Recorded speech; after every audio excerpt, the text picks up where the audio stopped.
This is the Toyota BZ4X. It's a 2023. Got the great color that I love. I think silver looks great on it, and I thought I'd show you around. This is the best, in my opinion, EV out there. And why I say that? It's from a longevity point of view. I think this will be rock solid for a long time, and I'm counting on it, and that's why I got one. The distinctive front, it's supposed to look like a hammerhead. So what you have is space here on the sides for air.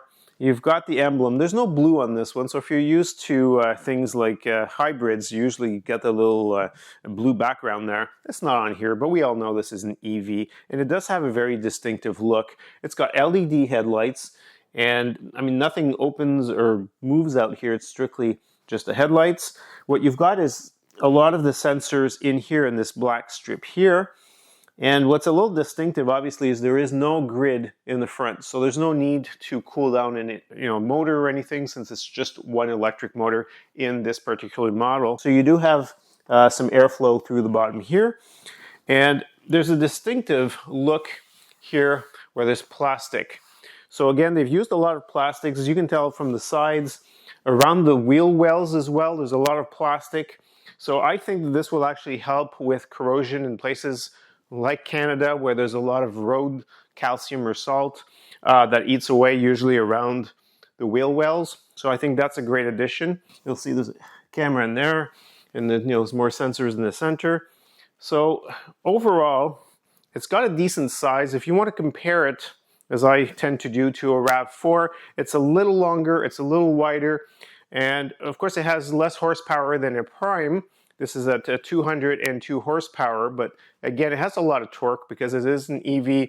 It's great, takes off really well. It's fun to drive. It's easy to get on, for example, highways to accelerate quickly. I've had no problem with it, and I can't say that I've noticed any lack of anything with this vehicle. It's very, very comfortable to drive and a lot of fun. So the battery is under the floor, so it actually adds both to the rigidity and of course it lowers the center of gravity, so it makes it very nimble and very easy to drive since the center of gravity is so low. Now, most of the maintenance you'll be looking at the refrigerant for the EV system, and of course there is no transmission, there is no motor oil, so you're still, however, as you can see,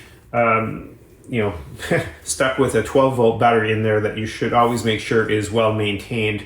But overall, I mean, there's no branding, there's no nothing. It's very sleek. It's very,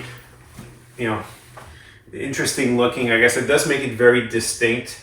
The charging ports are here, and I'll make another video about the charging of this vehicle, so you'll be able to take a look at that. So what you can do is you've got both level 2 and level 3 charging in here. And of course, this is DC charging, and you've got the normal level 2 charging. And this is a J1772 standard plug, basically, that comes with most North American cars and SUVs. So this is a very distinctive back, as you can tell. Not only does it have a very straight line here, but all the lights are very pronounced. The BZ4X, so it's the Beyond Zero 4X. There's no tailpipes, of course, since it is an EV. And again, the logo on the back does not have the distinctive blue of the hybrids. So you've got 2 spoilers on this one. Well, basically you've got this little tiny one, and you've got these very small ones on the side. Some of the higher end models will actually have a bit of an extension to these spoilers on both sides. It doesn't add much of a look. I mean, it's there for mainly aerodynamics, so that's fine. And let's take a look at the back. So it is an electric lift, and it's a decent speed. I know some people complain that it's slow. If you get the liner in the back, you'll notice that the liner comes both to protect the back of the seats and the bottom. And what you'll find in here underneath, there is no spare tire. So really what you'll find is a very small space in there, and that's to hold your charging wire. So that's your J1772 that plugs into the 110 that goes in here, comes with the vehicle. And in some cases, you may or may not get the little privacy curtain there, the thing that goes on top. Mine did not come with it, so I'll order that. The liner also did not come with it, so that was extra. I think that in some cases, a lot of the Toyotas do come with it. and some do not. Now, if you want to do the 60/40 for the seats, since we're there, you have to reach in and do this. And so it's not as nice as the Lexus where you'd have, you know, something else to push this forward automatically, but again, it's still very functional. So once we're done, you just go ahead and press the button, and down it goes. Let's see how much room I have. As you can tell, there's a decent width to it. The doors don't open a whole lot, but still. And so once I'm inside, I mean, there's a lot of headroom, a lot of leg room. I mean, this is very adequate. You've got some vents in the back. If you've got a higher end trim, you will have USB-C here to connect. In our case, since it is a lower end model, it does not come with the USB-C ports, but we still have obviously the heat and cooling accessible to the passengers. So overall, you've got some the possibility of putting, you know, cans of soda and so forth, or a water bottle on the side here. And of course, if you don't have a third passenger back here, you do have two more cup holders here. There's a little space here to hold your phone, or, you know, put something else in there. So that's always nice. The seats themselves don't go back or forward, and from what I can tell, there's no adjustment for the back, so it looks like this is it. It's quite comfortable though. It's got a decent angle to it, and I think they're nice and firm, yet not too firm. So I think from a long distance point of view, if you're going to travel with it, you should be good. It is an EV, so I mean, I think most people will be doing very short trips back and forth around their house or around their place of work. So again, I think it's very, very adequate, and lots of room, and I think this is great. So one of the first things you'll notice on this car is the dash is different. So basically it has been pushed forward higher, so it's almost like I guess similar to a projection, but obviously it is a full LCD display there in front of you. Now it is high enough, and the wheel, as you can tell, the steering wheel is smaller, so I have no problem anyway seeing right over it. So the controls are relatively easy and simple to use.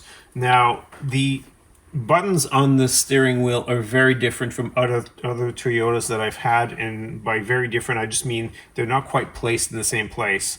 I was used to having, for example, all of the radio stuff being on one side. In this case, you've got volume, you got to push up or push down for the volume. And if you want to change channels, you've got to do it on the other side of the steering wheel.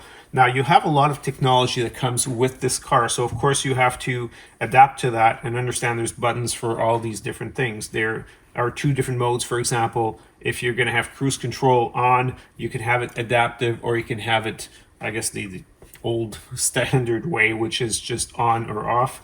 Now, you can also decide when you have it turned on, the distance it will keep to the other vehicles, and there's also lane assist, basically that will keep you inside of the lanes. It is less aggressive than the Prime. Do like this one a lot more. I don't feel like it's you know, jarring me or trying to with other models or other vehicles. I felt sometimes that it almost tried to take over the wheel, in the sense that it jarred or hiccuped or did something. Now, the rest of the controls on the door, they're not, I guess most of them are not illuminated like for the windows, which is a bit of annoyance, but apart from that, that's pretty good. You'll notice also that there is this interesting fabric here on the passenger side. There is no glove compartment, so I'm guessing there is a lot of electronics in here, and that's what's taken over that portion of it.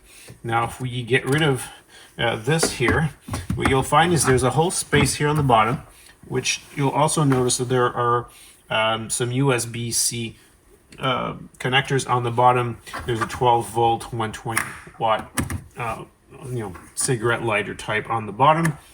Apart from that, you'll notice the controls are a little different. So in order to put it in drive or reverse, you actually have to press down, and then you'd have to slide it one way or the other. If you want to park, you press on the key. So again, it doesn't take very long to get used to this. The other thing they've added is this. There's a button here.